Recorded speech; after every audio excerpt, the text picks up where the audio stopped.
한 마음씨 좋은 백화점 주인이 있습니다. 하루는 마음씨 좋은 이 백화점 주인이 고아원에 있는 고아들을 백화점에 초대했습니다. 그리고 고아들에게 이렇게 말을 하는 겁니다. 아저씨가 너희에게 선물을 줄게.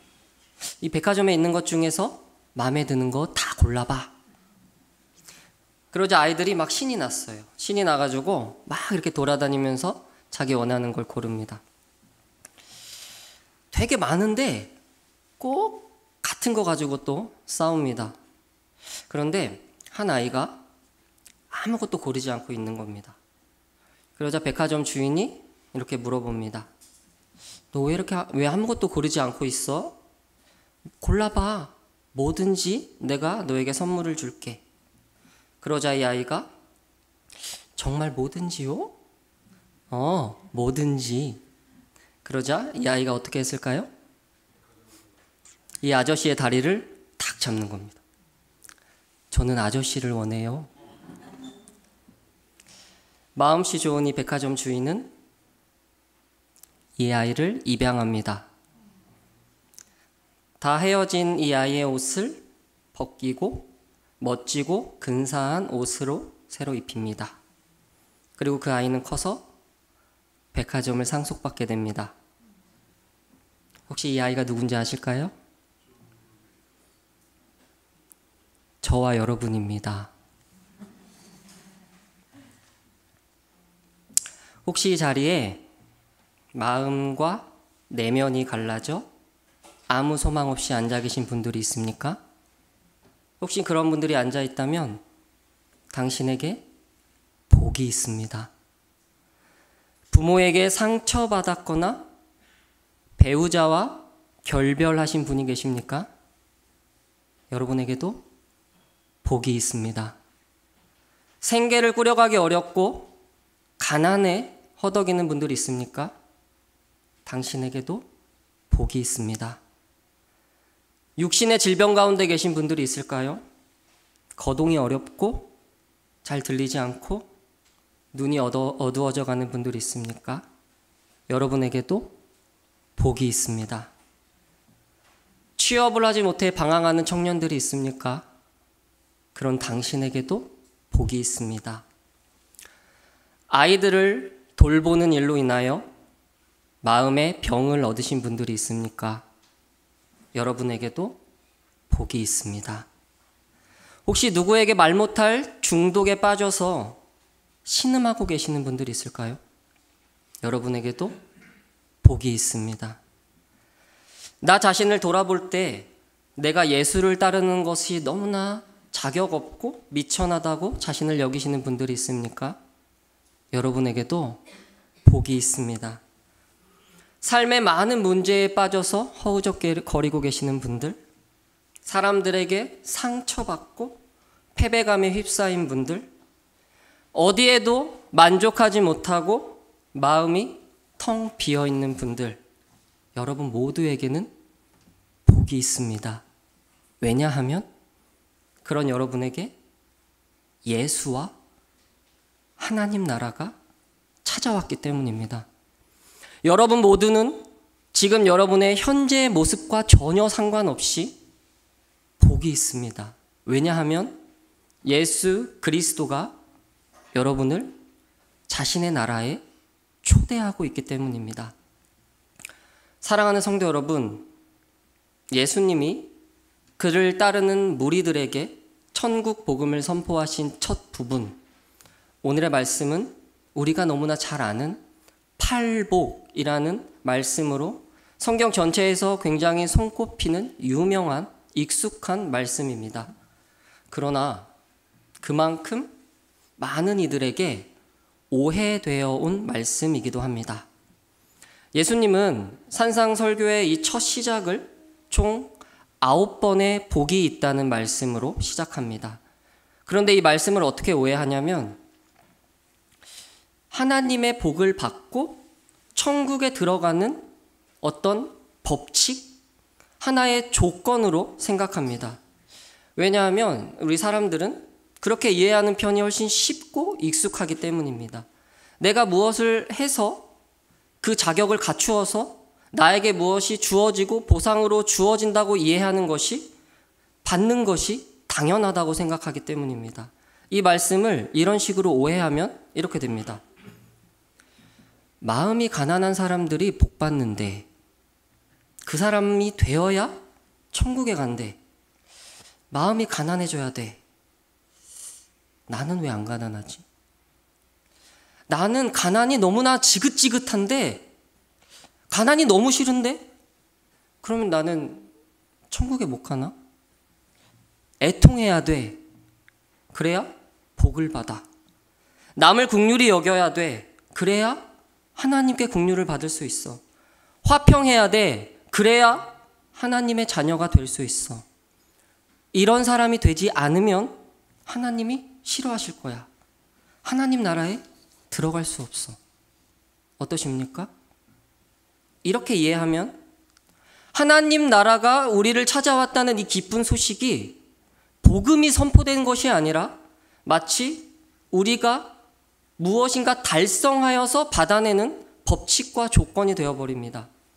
복음의 선포가 아니라 조건을 만들어서 그 복을 내가 얻어내는 보상이 되어버립니다. 애통하고 마음이 가난한 것이 천국에 들어가는 법칙이라고 생각해 봅시다. 누가복음에는 이 동일한 말씀이 심령이라는 말이 빠져 있어요. 그러니까 가난한 자는 이렇게 되어 있거든요. 실제적으로 물질적 가난을 말씀하고 있는데, 가난이 천국에 들어가는 조건이라면 이 세상의 모든 가난한 사람들은 하나님 나라에 들어갈까요? 가난하기만 하면 됩니까?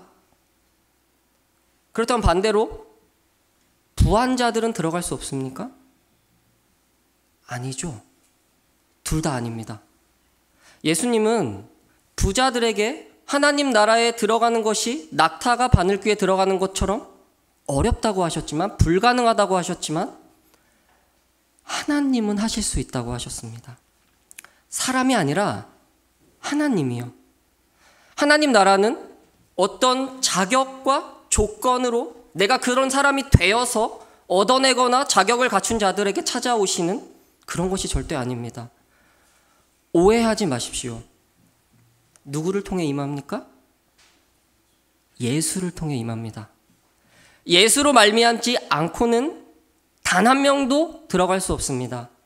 따라서 오늘의 말씀을 하나님의 복을 받아내는 어떤 법칙, 조건으로 이해하고 하나님이 마치 8개의 조건을 걸어놓은 것처럼 오늘의 말씀을 여기신다면, 그리고 그 조건에 내가 부합하게 그런 사람이 되어야 이러한 복들을 내가 누릴 수 있다고 여기신다면 산상설교 전체를 오해하는 것이고 팔복의 말씀을 오해하는 것이고, 따라서 이 말씀은 복음이 아니라 여러분에게 짐이 될 것입니다. 그리고 만약 이 모든 말씀이 주께서 걸어놓으신 조건이라면 하나님 나라에 들어갈 사람은 단 한 명도 없습니다. 오늘 주보에 보시면 설교 제목 위에 큰 가로가 되어 있는데 우리 함께 읽어볼까요? 법이라고 되어 있죠. 시작. 법이 아니라 복음. 법이 아니라 복음입니다. 우리 다시 말씀으로 돌아가 봅시다. 혹시 기억이 나실지 모르겠어요. 한적한 시골 마을입니다. 그 마을 기억나시죠? 겉으로 보기에는 전혀 볼품이 없는 한 청년이 한 명 한 명 사람들에게 찾아가 자신을 따르게 부릅니다. 그리고 삶의 수많은 문제들을 갖고 있는 그 사람들이 그 청년에게 나아옵니다. 그 청년이 이 사람들을 만지자 병이 낫기 시작합니다. 그리고 그를 따르는 수많은 무리들이 생겨납니다. 이제는 이 청년이 이 무리들을 이렇게 지그시 보는 겁니다. 세상에서는 어떠한 소망도 발견하지 못했던 그들이 자신을 통하여 새로운 소망을 발견하게 된 모습을 보게 됩니다. 그러나 아직은 그 무리들이 어렴풋합니다. 청년은 이제 자신을 따르는 무리들을 향하여 자신을 통하여 열려진 하나님의 나라, 그것이 무엇인지, 그들에게 찾아온 하나님의 나라가 이 세상 나라와는 얼마나 어떻게 다른지, 그리고 너희들이 자기 자신 예수 한 사람으로 인해 어떠한 사람들이 되었는지 이 기쁜 소식을 손수 가르치고자 하셨습니다. 이 청년은 이제 큰 호수가 내려다 보이는 높은 언덕에 올라가 앉습니다. 무리들 한복판에 그 청년이 딱 선 것입니다. 가장 높은 곳에 앉습니다. 그를 따르는 수많은 무리들이 이렇게 앉아서 혹은 서서 그 청년을 이렇게 올려다봅니다. 그 청년의 입을 주목합니다. 그리고 그 입에서 무슨 말이 나올까 숨을 죽입니다. 그 청년, 하나님이신 그분, 우리 주 예수 그리스도는 입을 열어 복음을 선포하십니다. 여러분 가운데 심령이 상하여 마음이 갈라져 누구의 도움 없이는 살 수 없는 자들이 있습니까? 여러분에게 복이 있습니다. 왜냐하면 하나님 나라에서 여러분이 살게 되었습니다. 여러분 가운데 애통하고 슬피 우는 자들이 있습니까? 여러분도 저주가 아니고 복이 있습니다. 왜냐하면 여러분이 바로 세상이 줄 수 없는 진정한 위로를 얻게 된 사람들이기 때문입니다. 여러분 가운데 마음의 의욕과 기력이 쇠해 낮아진 자들이 있습니까? 여러분에게 복이 있습니다. 하나님 나라를 상속받게 된 사람들입니다. 진리의 목이 말라 갈급하고 굶주리고 자기 스스로에게는 어떠한 의로움이라도 찾아볼 수 없는 사람들, 네, 거기 바로 당신도 복이 있습니다. 축하합니다. 이제 더 이상 당신이 살게 될 그 나라에서 울지 않게 되었습니다. 줄이지 않게 되었습니다. 사람들의 눈에서 눈물이 흐르기 시작합니다. 나는 이 세상에서 언제나 패배자였는데, 나는 날 때부터 걷지 못했는데, 나는 친구가 하나도 없는데, 나는 못 배우고 헐벗고 굶주렸는데, 나는 잘하는 게 하나도 없는데 복이 있다니. 복이라고는 전혀 찾아볼 수 없는 나의 삶에 복이 있다니. 이 세상을 만드신 그분의 나라가 보잘것없는 나에게 찾아왔다니. 감히 나 같은 사람도 그 나라에서 살 수가 있다니. 놀랍게도 이 말씀을 통해 예수를 따르고자 하는 사람들은 세상이 줄 수 없는 진정한 위로를 받기 시작합니다.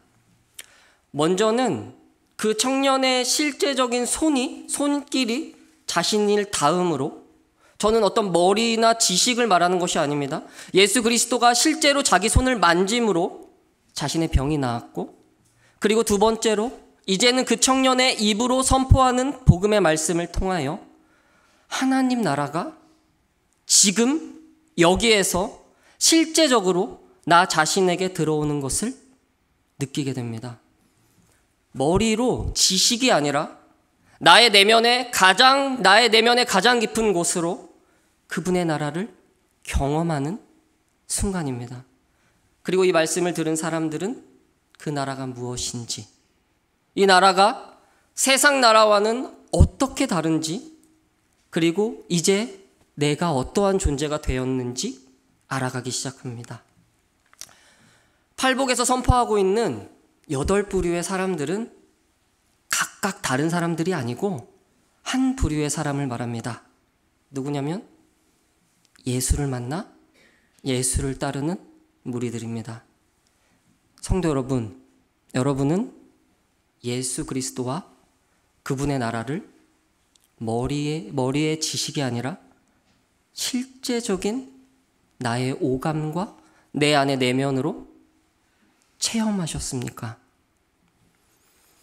질문을 하나 드려보겠습니다.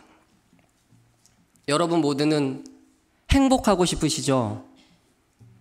일부에서는 좀 대답이 있었는데 행복하고 싶으시죠? 여러분에게 행복은 무엇입니까? 예수를 따르지 않는 사람들에게 나아가서 인생의 목표가 무엇인지 묻는다면 대부분 이렇게 대답할 겁니다. 행복하게 사는 거요. 우리 가족이 행복해지는 거요. 그렇다면 이 세상이 말하는 행복은 무엇일까요? 많은 사람들이 목표로 삼고 있는 행복이요. 이렇게 정의할 수가 있습니다.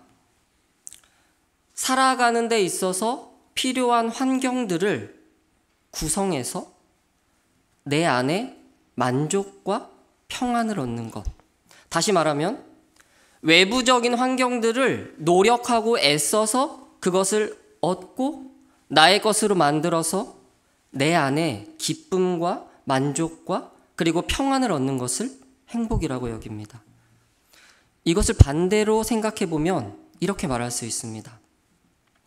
내가 지금 기쁨이 없고 만족이 없고 평안이 없는 것, 내가 지금 나 스스로를 행복하지 않다고 여기는 이유는 외부적인 환경에 필요한 그 환경들에서 결핍되어 있다고, 그래서 결핍되어 있기 때문에 내가 행복하지 않다고 여기고 있다는 것입니다. 그렇기 때문에 많은 사람들이 이 외부적인 환경을 노력해서 얻어내려고 합니다. 이 행복을 보장하는 환경들은 여러 가지 것들이 있을 수 있습니다. 돈이 될 수도 있고 집과 차가 될 수도 있습니다. 결혼을 통해서 얻고자 하는 사람들은 배우자가 될 수도 있고 자식이 될 수도 있습니다. 어떤 사람에게는 직업이 될 수도 있고 어떤 시험에 합격이 될 수도 있고 자녀들의 성공이 될 수도 있고 취업이 될 수도 있습니다. 또 건강이 될 수도 있고 노년을 위한 연금이 될 수도 있습니다. 한편 더 높은 차원의 행복을 추구하는 사람들은 이웃을 도움으로 내 자신의 내면의 기쁨과 만족을 얻고자 추구하는 사람들도 있습니다. 어떤 모습이건 외부적으로 무엇을 행하고 노력해서 그것을 얻음으로 마음의 만족과 기쁨과 행복이 보장된다고 여깁니다. 그런데 성도 여러분, 실제로 그런가요? 정말로 돈만 있으면 행복할까요? 정말로 자식들이 좋은 대학에 나오고 성공하면 행복할까요? 정말로 좋은 직업을 가지면 행복할까요? 정말로 아프지 않으면 행복할까요? 정말로 내 만족을 위해 다른 사람을 도와주면 행복할까요? 저는 일시적인 만족감을 묻고 있는 것이 아닙니다. 저와 여러분 안에 이 마음 깊은 내면에 샘솟는 기쁨과 영원히 끝나지 않고 시들지 않을 진짜 행복을 묻고 있습니다. 어쩌면 많은 사람들이 이 세상에 속고 있는 것은 아닐까요? 너 지금 불행하잖아. 이거 가져야 돼. 네가 불행한 이유는 이게 없어서야. 이걸 얻기만 하면 행복해질 거야. 어디서 많이 들어보셨죠? 뱀이 아담을 유혹한 방법입니다. 너 이거 따먹어봐. 그럼 행복해져. 네가 이거를 안 먹어봐서 그래. 이거 소유해봐. 그럼 행복해질 거야. 하나님처럼 될 거야. 그렇게 많은 사람들이 애써서 시간을 투자하고 모든 것을 다하여 그것을 얻어요. 그런데 이상하죠? 이게 그렇게 오래 안 갑니다. 제가 직장을 들어가려고 취업 원서를 내고 막 하나님께 기도하면서 취업만 하게 되면은 막 행복하겠다 이런 마음이 있었어요. 그리고 취업을 실제로 딱 하게 됐을 때 세상을 다 얻은 것 같은 그런 기쁨이 제 안에 있었고 행복이 있었는데 이게 그렇게 오래 안 갔습니다. 그럼 또 이렇게 속삭입니다. 너 저게 없잖아. 저 사람 봐봐. 저 사람은 저거 있으니까 행복해 보이잖아. 저것도 가져봐. 그러면 행복할 거야. 신앙생활도 이러한 관점으로 이어갈 수 있습니다. 너 저거 필요하잖아. 하나님께 구해봐. 열과 성을 다하여 예배하고 기도하고 헌금하고 그러면 복 주실 거야. 오늘의 말씀도요. 더 청결해야 돼. 더 긍휼해야 돼. 그래야 하나님 마음에 들어서 복을 주실 거야. 그래야 네가 천국에 들어가게 될 거야. 성도 여러분, 예수님과 상관없는 가난, 예수님과 상관없는 저와 여러분의 긍휼, 청결, 애통, 이게 다 무슨 소용이 있겠습니까? 예수님은요, 이 세상이 말하고 있는 이 행복과 완전히 정반대의 하나님 나라를 선포하고 있습니다. 마음이 가난한 사람, 행복한 사람일까요?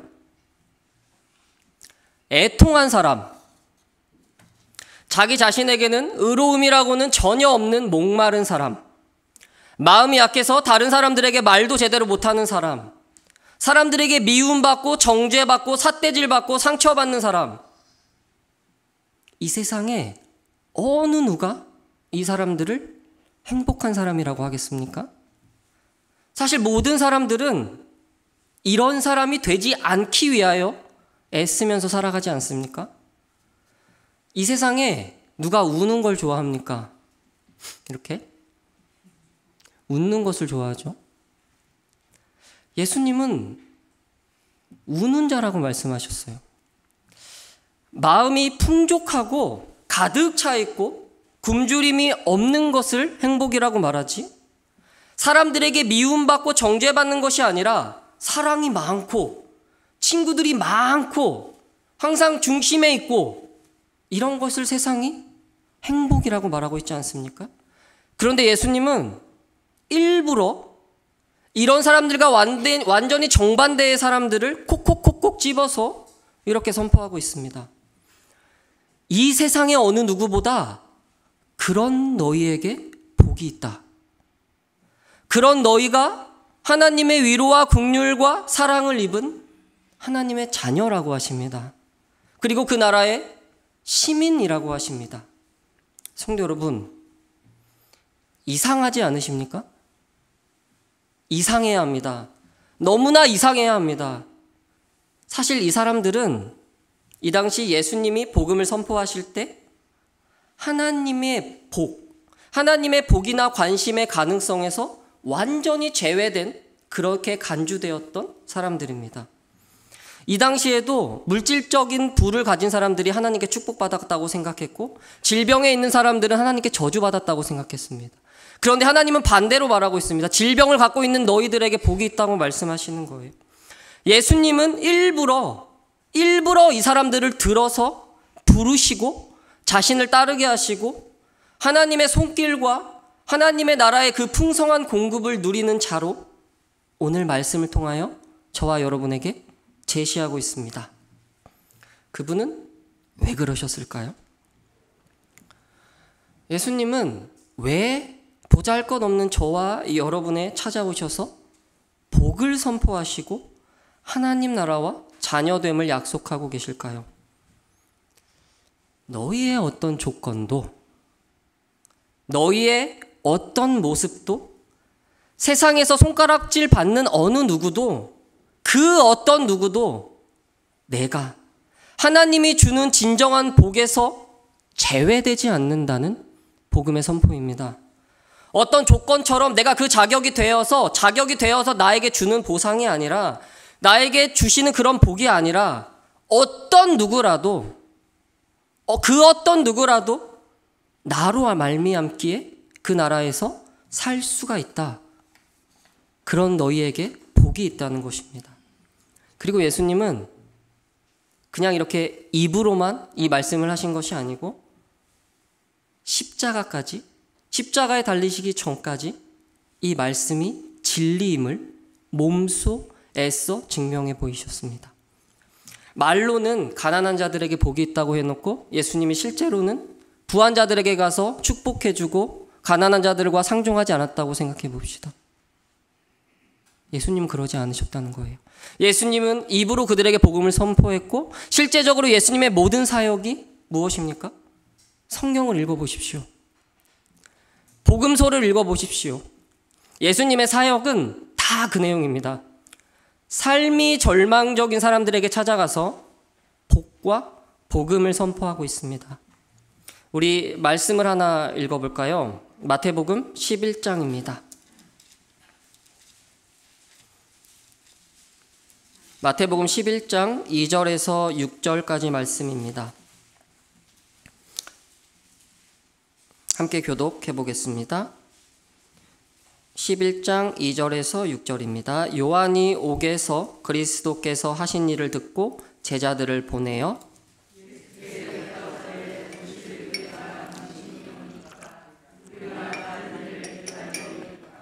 예수께서 대답하여 이르시되 너희가 가서 듣고 보는 것을 요한에게 알리되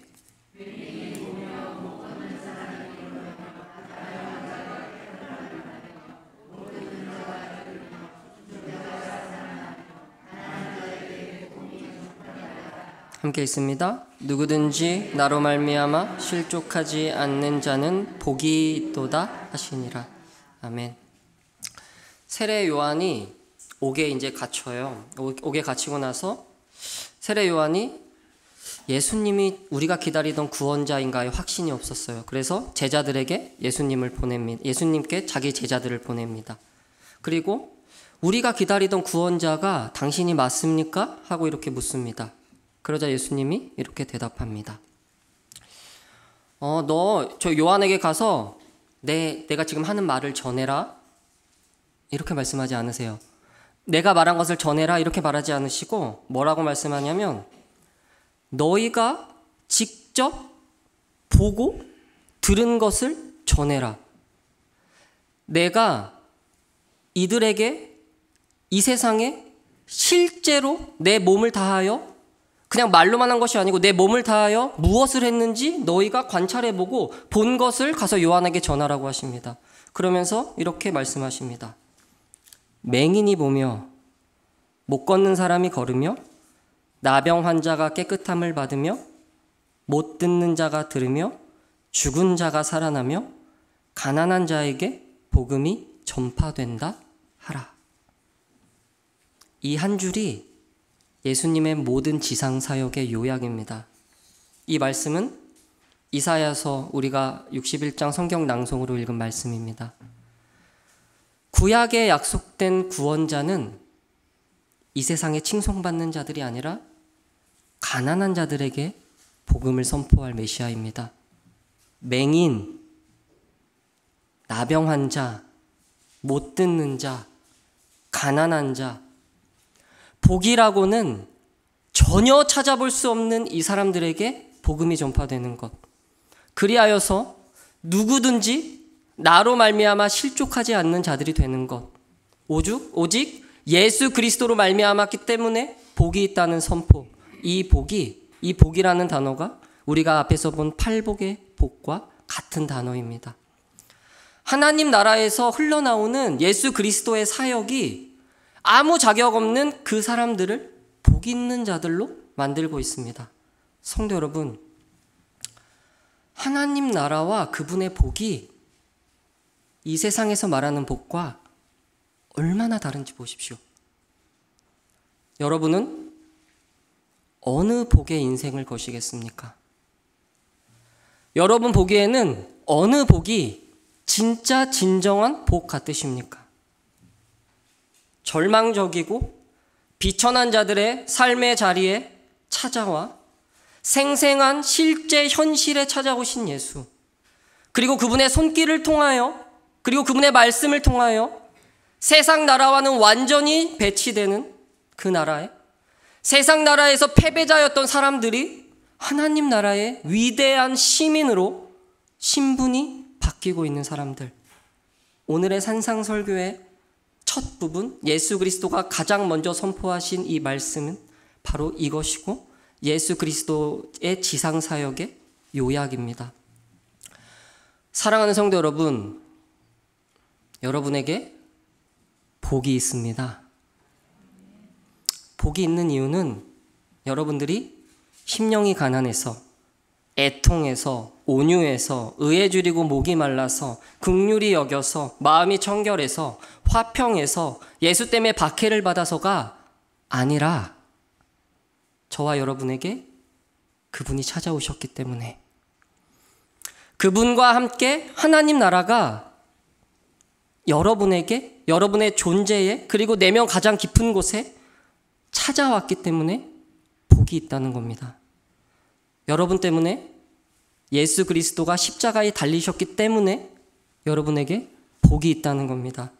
이것이 저와 여러분을 설명해 줄 저와 여러분의 유일한 정체성입니다.